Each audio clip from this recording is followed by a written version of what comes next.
Today we're continuing our series called The Blessed Mess, and Pastor Jason did a great job last week sort of launching that. And if you mysteriously missed last week, around 10 o'clock, we seemed to hit a real dip in our attendance. I don't know what's going on last week, but didn't really work out for you either, so there you go. You can get that, you can listen to that message from last week on the app. It's there, and also the notes for today are on there. If you want to follow along, or there's a blank sheet in your program to write stuff down. If you want to make me feel like you're really engaged in listening, I would appreciate that. But if we were to boil down kind of the whole message today into one word, the word would be investments. And I know that just gets you really excited. Idea of investments. I've got a definition. I think we all understand this concept of investing, but just to make sure we're on the same page, here's a quick kind of definition of investment. I got it on the screen for us here. It is invest small amounts over a period of time, and over time it produces growth. There we go. For example, in 1950, January 1st, 1950, I wasn't there. But if you were to go back in time, invest $1, I did the research on this, today it could be worth as much as $4,259.77. If you just invested $1, didn't touch it, just left it there, didn't add anything else to it, it's worth a lot of money today. That's pretty impressive, right? That's a great return for $1. But if you were to do the same thing, go back in time and invest not only $1 on January 1st, 1950, but every day, just invest $1 between January 1st, 1950 and today, roughly 66 years and change. Invest $1 every day. Today, that would be worth $2.5 million. We're just over that. It's a big number. $2,559,980.79. A lot of money. If we choose to invest small amounts over a period of time, over time, it produces growth. And my goal today isn't to talk about financial investments. There's great people that know a lot about that. I'm not one of them. Trust me, you don't want my advice. But I do want to talk about spiritual investments. And I think spiritual investments are a lot the same as financial investments. I think the same concept is still the same. Invest small amounts over a period of time, and over time, it produces growth. So I want to challenge us a bit in our ideas or our thinking on spiritual investments, because I think we tend to think of investments as those big opportunities, camps, ministry moments, things where we go to something and we're invested in spiritually and wow, we're going to grow a lot, but then we don't do anything else. It's a one-time dollar investment or $100 investment, whatever. And we know that produces growth and we just sort of live off those things. But what if we were to view spiritual investments as sort of that day-to-day, dollar at a time investment? And that amount, all right, expands and produces growth over time, those small investments over a period of time. In fact, our big idea today is this. We need to invest in others and allow others to invest in us. Spiritual investments. Let me quickly define that for you. Spiritual investments, what I mean is this. Intentional investments we make in others to help them discover, trust, and love Jesus. So we're talking about spiritual investments. Intentional investments we make in others to help them discover, trust, and love Jesus. We need to invest in others and allow them to invest in us. So I want to look at a passage in the Bible that really talks a lot about spiritual investment. And it's in the Old Testament in the book of Deuteronomy. If you don't have a Bible, you can use one of our chair Bibles. I'll get you the page number in just a second. But if you don't have a Bible at home, feel free to take that one with you. Just consider that our gift to you. But we're going to be in Deuteronomy chapter 6. It's on page number 126 in the chair Bibles. If you're using your own Bible, no clue. You'll have to figure that out. But we'll start reading in verse 4 here of chapter 6. That's what it says. Hear, O Israel, the Lord our God, the Lord is one. Love the Lord your God with all your heart, with all your soul, and with all your strength. These commandments that I give to you today are to be on your hearts, and press them on your children. Talk about them when you sit at home, and when you walk along the road, when you lie down, and when you get up. This passage of Scripture is part of what is known as the Shimon. If you were to look in Hebrew at what the word Shema means, it means this: hear or listen up. Like, hey, dummy, this is important. Okay, the Shema was something that was really foundational in the Israelite culture, something that you would learn One of the first things you'd likely learn in school at home that you'd memorize this is something that was really foundational truth-wise for their culture. And I think there's a lot of important lines in the Shema. Obviously, you talk about like God is one, like that's important. Love God, that's important.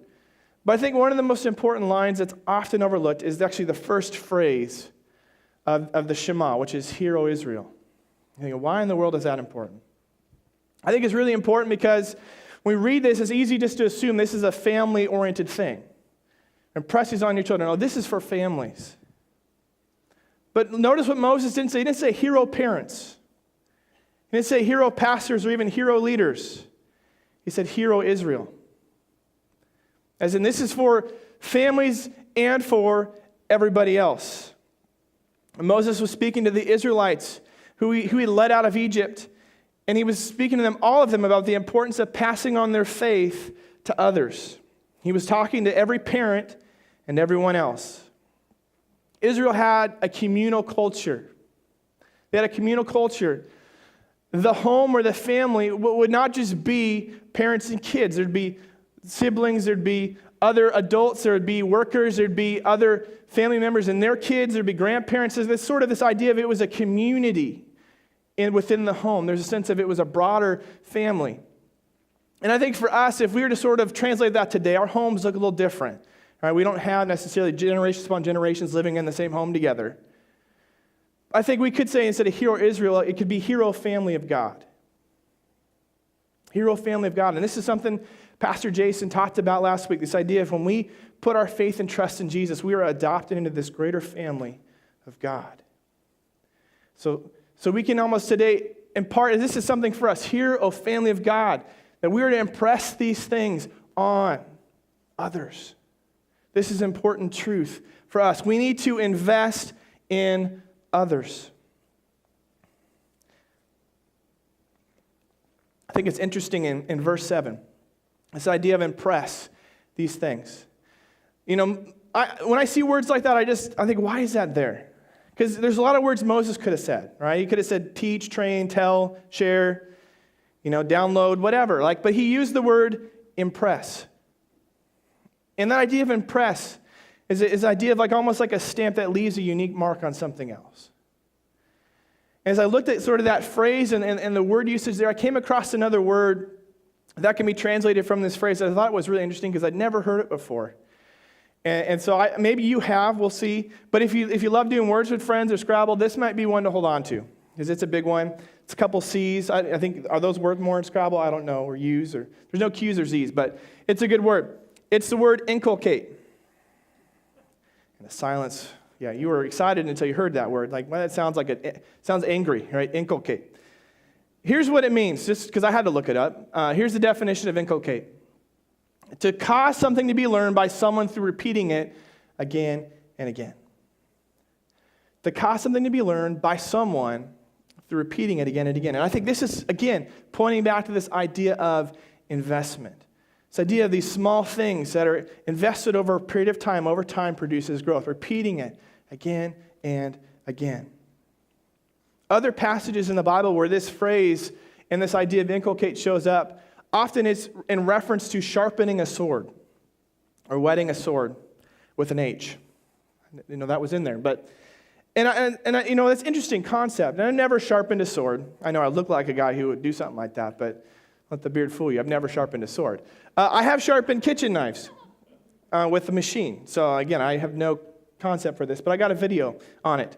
When you sharpen a knife with a whetted stone, it's not a quick process. In fact, here's kind of showing somebody doing that, kind of sharpening a knife. It takes an intentional process of repeated motions to hone a sharp blade.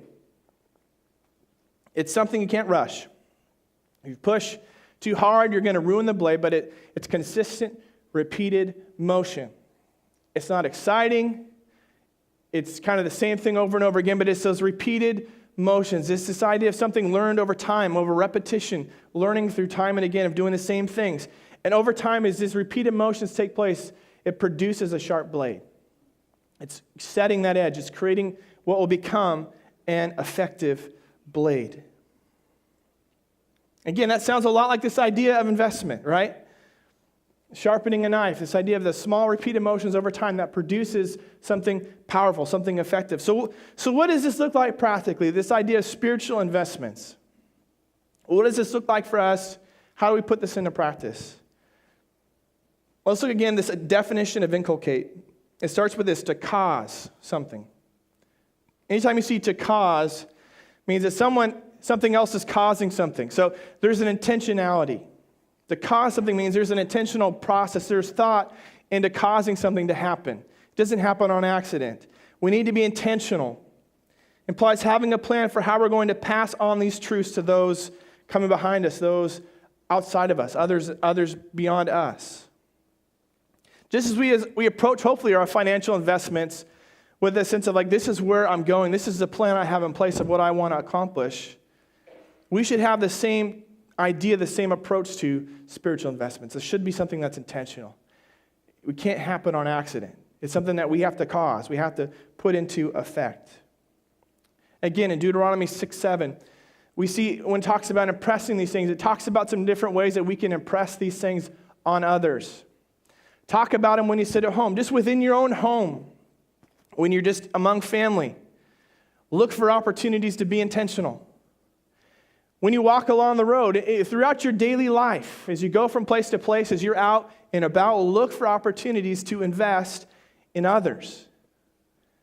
When you lie down and when you get up, essentially from the moment you get up to the moment you lay down, look for opportunities to invest in others, to make spiritual investments. Essentially, all of your life, every day, everything you do, look for opportunities to make investments in other people. So how are we being intentional with the time that we have?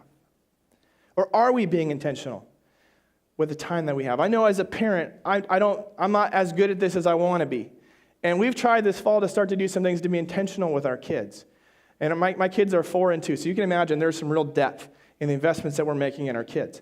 But at dinner on Monday nights, we try to do a little family devotion. And it usually goes terribly every time.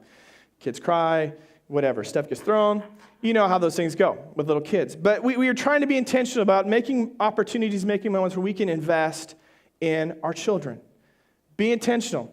As parents, when you're driving your kids to and from soccer practice or band practice or whatever they're doing, on the way to school, on the way home, at the dinner table, are you looking for opportunities to be intentional? Maybe you don't have kids, but maybe you have grandkids. How are you being intentional in the time that you have? Maybe you don't have a lot of time. Maybe they live far away. But how are you being intentional in the time that you have with your grandkids? Because maybe your kids don't want you to invest in them anymore, but you have grandkids that you can. And I think of my grandparents, and they're all with Jesus now. They're doing great. But they would write cards just for birthdays and whatever, just cards of encouragement, just things that I've held on to. I don't have them anymore, but I have these cards with just scripture and things that they just wanted to pour into my life. They were intentional about even little things like cards. So how can you be intentional? Maybe you don't have kids. You don't have kids yet, or your kids are out of the house, whatever. You don't have kids, but you have siblings. You have nieces and nephews. You have other kids that you come in contact with, other people that you relate to. How are you being intentional with the time that you have? Are you being intentional with the time that you have? And I know we have a lot of families, and this is just our culture today. We have a lot of families where either mom or dad isn't present, and it's one parent raising kids. And I know for you, the thought of being intentional, it almost sounds overwhelming because you're doing everything you can just to keep the plates of life spinning. Between work and feeding your kids, getting them to and from school, all the things of life, you're just trying to hang on. You think, well, how in the world am I supposed to be intentional? And this is where the family of God is so important. This is why Moses said, hero family of God. Because we have a great opportunity to invest in others, to invest in those people. Maybe we see those that are missing out or don't have those opportunities, those in their life that they can invest in. Maybe you can say, you know what, for that kid, I'm going to make an investment in there. That mom or that dad, I know that's working so hard, but nobody else is there for them. Man, I'm going to make an investment in them. This is why the family of God is so vital. And I love, we talked about this last week, Galatians 4:4-6. This awesome passage of Scripture. But when the set time had fully come, God sent his Son, born of a woman, born under the law, to redeem those under the law that they might receive adoption to sonship. God sent the Spirit of His Son into our hearts, the Spirit who calls out, Abba, Father, in the sense of we're all in this together as the family of God. When we put our faith and trust in Jesus, we are a part of this greater family. And what if we were to take off some of the blinders of our life? And this is my lane that I go, and this is what I do in my daily life, and begin to notice the people around us. And say, how can I begin to invest in those around me? Are there those around me that need someone to invest in them or invest in their children, invest in others? Are we being intentional with that? What if we were to sort of expand this definition of family from a physical bloodline to a spiritual bloodline? Move beyond genetics. I'm going to think of the family of God. How can we be investing in others? As part of my role, I work with our students, our youth students, and I've been doing a lot of research over the years of kind of how do we best help them follow their faith once they leave high school. Because the college years are such a hard transitional phase for people. And a lot of what research has shown over the last 10 years, a lot of students will walk away from their faith when they graduate high school. Over 50%, which is really sad. Kids, it's not just the kids say, well, I could see that. They were already kind of, crazy. But it's even kids out, you would look and say, no, those kids are going to do great things for God. They walk away from their faith. And as a lot of this research has been going on, they've been looking for, well, what about the kids that are sticking, the kids that their faith is holding firm? What's different about them?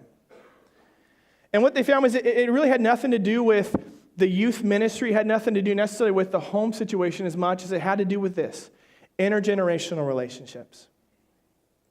The number one thing that made the difference, more than not in these kids' lives, was intergenerational relationships. And what do I mean by intergenerational relationships?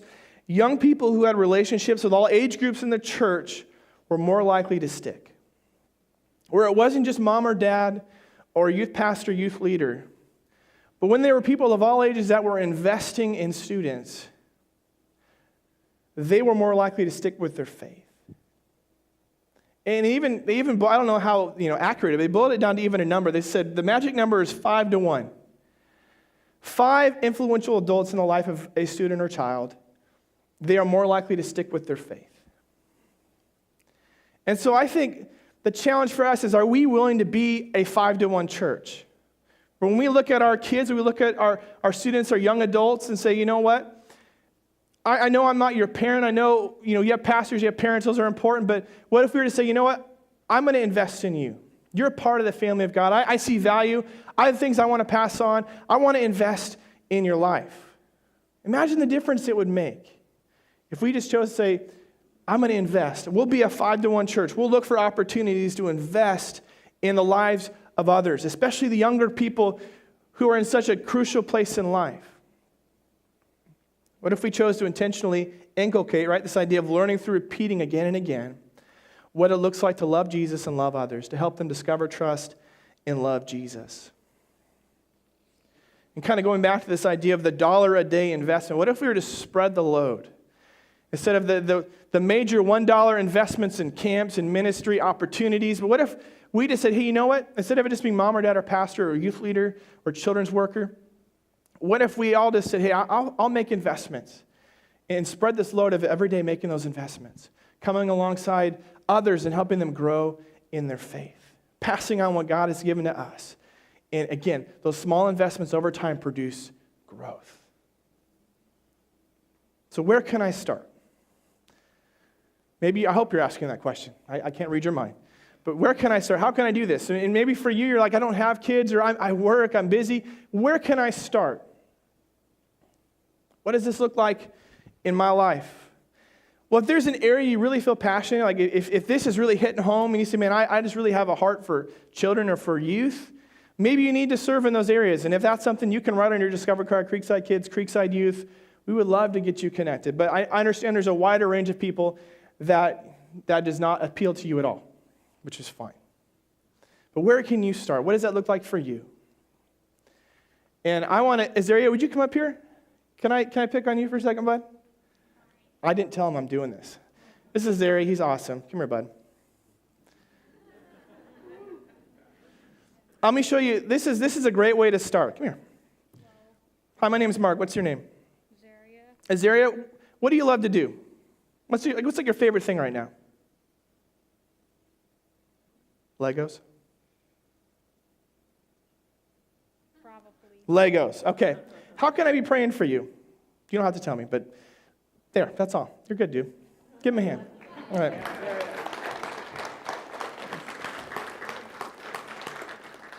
He had the best Halloween costume on Wednesday, so I had to embarrass him. Okay. It's as simple as things like that. Just noticing people. You see Azaria walking around and say, hey, my name's Mark, man. What's your name? And just saying, how's your week going? Or if they're wearing a Seahawks uniform, whatever, hey, tell me, who's your favorite player? And then just looking for opportunities to say, hey, how can I pray for you? It's the simple things. We begin to notice those around us. It's really where this starts. And our kids and our youth, we tend to not notice because they're short. And we're all up here and they're down here. What if we were to begin to notice them as well and begin to invest and say, hey, how are you doing? How can we be praying for you? And when you pray for something, ask them when you see them again, how did that go? Or how is that going? And it really is this. It's very simple. It's relationship. That's where you start. If you want to invest in somebody else, it starts with relationship. You can't invest in someone you don't have a relationship with. You can try. But when you invest in somebody you don't have a relationship with, it's just simply your opinion. And it's not something that's going to be receivable because you don't have a relationship with them. So if you want to invest in others, it begins with a relationship. Noticing those around you.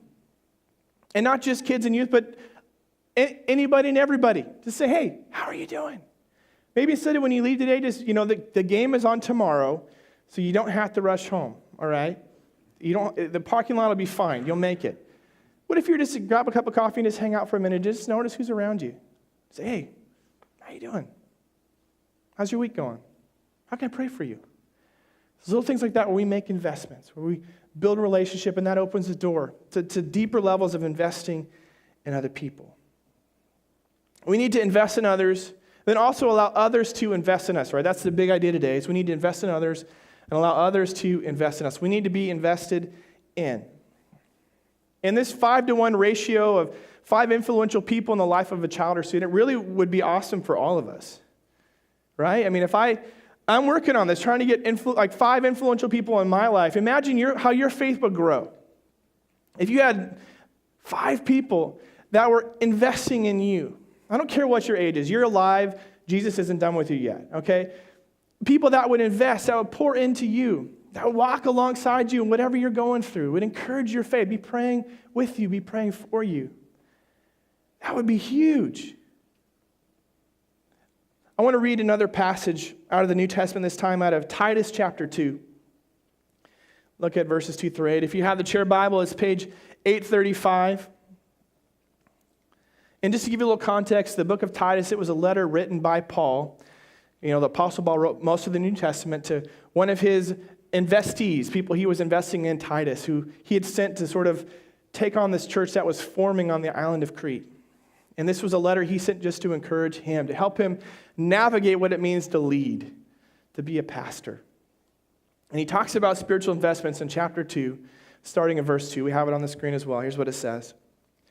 Teach the older men to be temperate, worthy of respect, self-controlled, and sound in faith, in love, and endurance.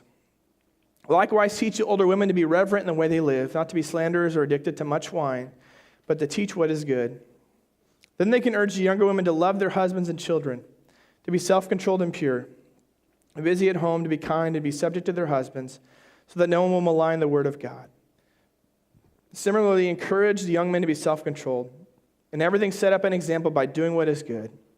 In your teaching, show integrity, seriousness, and soundness of speech that cannot be condemned, so that those who oppose you may be ashamed because they have nothing bad to say about us. This is such a great picture of spiritual investment, and I'm not going to take time to unpack all this because we don't have time. A couple things, though, I want to grab out of this I think are really important for us.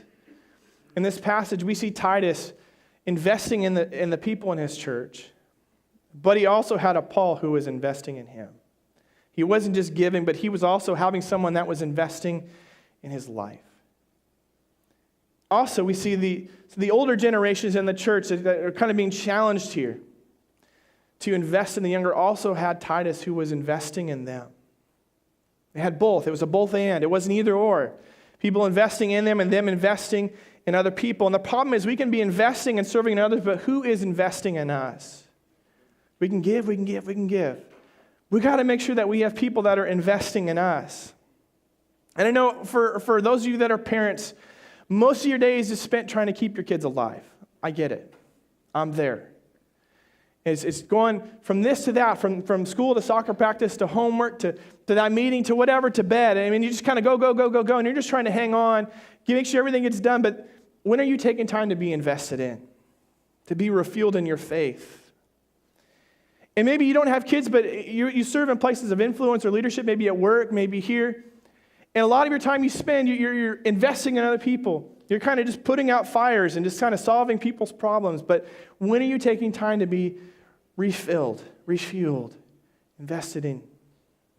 We have a word in the church we like to use when we talk about giving, and never being refilled, and it's this idea of burnout. Kind of when the engine is pushed to red line and there's nothing left to sort of refuel it. I know I had to get some work done on my truck this week because my radiator is bad. And because there was nothing to cool my engine down, it's running hot and it wasn't effective. And we need that in our lives, people that are just kind of investing, refueling us so that we can be effective in investing in other people. And so what does that look like? I'm going to give you just two really practical ways, and it's going to sound really churchy and kind of an advertisement for what we do here. But that's my job. These are things I'm excited about, so I want you to know about it. A couple ways you can be refueled or encouraged in your faith. First is community groups. I know we talk a lot about community groups. Yeah, because they're important. It's easy to come here, put on a Sunday smile, pretend like life's good, hang out for 70-ish minutes, and head home. And nobody knows what you're going through. Nobody sees really where you're at, what you're facing. And you kind of just, you're alone. No one else knows. But when you get into a community group or into a community where people get to know you, that stuff doesn't fly anymore. Just think about within your family, and people say, I'm good. And you're like, stop it, you're not. I can totally tell you're not. Well, when you're in community, people are going to see, they're going to know how you're doing. And that's okay because they want to encourage you. They can pray with you. They can pray for you. We need people around us that are going to help propel us forward in our faith. We're not meant to do it alone. And that's really what community groups are about. And I'm going to just soft sell this because you're thinking, man, I just need to get in a community group. Well, you can't because they're closed for right now. Their groups are in session. The next kind of time to jump in, the next fill month is going to be January. So if you're not in a group, get in a group. And if you are in a group and you're not going because life just feels too busy, make it important. Be intentional. Because you need to have people that will invest in you. So that's the first thing, community groups. And the second thing, you're going to think I'm crazy when I say this because how in the world does that invest in me? But it's serving opportunities. And again, I told you, I'm totally selling everything we do here. I feel like a salesman here. Serving opportunities. And you say, well, how in the world does serving opportunities lead to investment in me? Isn't that kind of the idea of giving, but not getting anything in return, getting refilled? But I don't know how God does this, but when we invest, when we give, God, his economy is different, where he invests in us through the process. And when you choose to serve others and join a ministry team here, you're joining a team of people that are doing life. And we did these serving videos in the springtime, early summer, where people were sharing kind of their story of serving and how God is working in their lives. And that was one of the questions we asked was, how has Jesus changed you through serving? And I was amazed. Almost every answer dealt with, to that question, it was, I got into a relationship, I got connected with other people, and we prayed together, and we did life, and we got to know each other, and I was kind of challenged and growing in my faith as people invested in me. And this was within serving opportunities. People were saying, man, there are other people that are investing in me when I serve. You're joining a team of people that are doing life together, and there's so many different ways you can be involved in serving. If you say, man, I would love to join, I don't know where. On your card, you can check the box that says, check the box that says, join a ministry team. I would love to email and dialogue with you on where you can plug into serving, because I think it's that important. And I think you'll find life and your faith will be enriched as you do life in community and you invest and serve with other people. So the two questions I want to really close and challenge us with is this. Whose life are you investing in, and who is investing in you? Whose life are you investing in? And who is investing in your life? And maybe you don't feel like you have a lot to invest. That's okay. Right? Because it was the $1 a day that made the exponential growth. It wasn't a lot. It's a little bit. And you can choose to kind of hold on to that, stuff it under your mattress. Like we heard that, that's how you're supposed to save, right? Don't trust the bank, stick it under your mattress.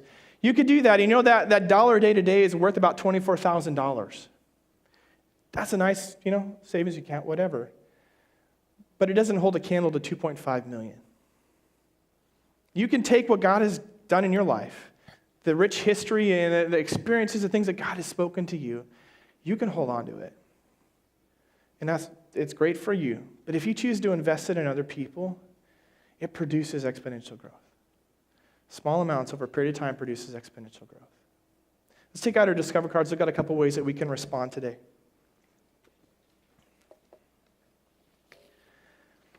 First, actually we're going to go out of order here. I will invest in blank. My hope is that you will not leave that blank. But who can you invest in? Maybe who is around you that God has brought, even as we've been talking, brought to your mind, people that you can begin to invest in. Who can you begin to notice? Maybe it's a certain person. Maybe it's a group of people. Maybe it's kids, it's youth, neighbors, siblings, whatever, grandkids. Who is it that you can begin to invest in? And whoever it is, would you put that in the blank there? Next one, it says, I will ask blank to invest in me. And maybe right now it is a blank in your life. There's nobody investing in you. But I would challenge you to begin to say, who can I surround myself with that will refuel my faith so that I am able to serve, I'm able to invest on a deeper level because I have people that are pouring into my life. Maybe it's certain people that when you have conversations with them, you just walk away refreshed. Or maybe it is joining a ministry team or joining in a community group. Whatever it is, my hope is, again, you wouldn't leave that blank because we need people to invest in us. So who will you ask to invest in you? And the third thing is actually number one here, but become a follower of Jesus Christ. And I know we've talked a lot about relationship. Relationship is the foundation to investment, but it's also on a even a deeper level. It's this foundation of following Jesus begins with relationship with Him. And if we don't get that, we're going to miss everything else. Because it's in relationship with Jesus that we truly find our identity. We truly find who we are. We receive freedom and grace, and we walk in it with a new purpose and a joy in knowing that we are changed, that we are not alone, that Jesus calls us into relationship with Him. And the amazing thing about Jesus is He didn't ask you to come to Him. He went to you. He initiates the relationship with us as we celebrated in communion, what He did on the cross for us. And if you say, I have not been in relationship with Jesus, that's where it starts. If you say, man, I recognize, I need His love, I need the grace, I need that in my life. I'm missing a relationship with Jesus. Would you check that box, become a follower of Jesus? And finally, would you memorize Deuteronomy 6:7? I got it up here on the screen. Impress them on your children.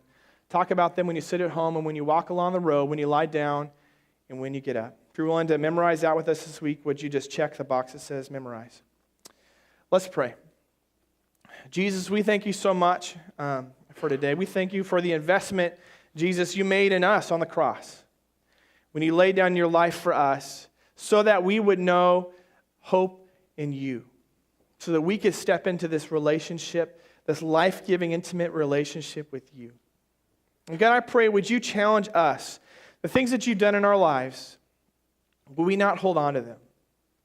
But God, we choose to make the investments in others. Be intentional about making investments in others, whoever those others may be. That God, you've given us amazing stories and richness in our faith, God, that is meant to be given away. So Lord, I pray you'd prompt our hearts to know who is it we can begin to invest in.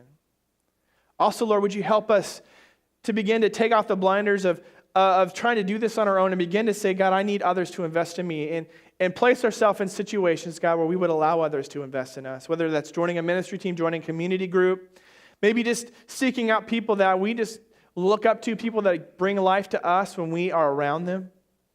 Would we begin, Lord, to seek those people out, seek out those relationships, because God, we need to be refueled if we're going to be effective for you.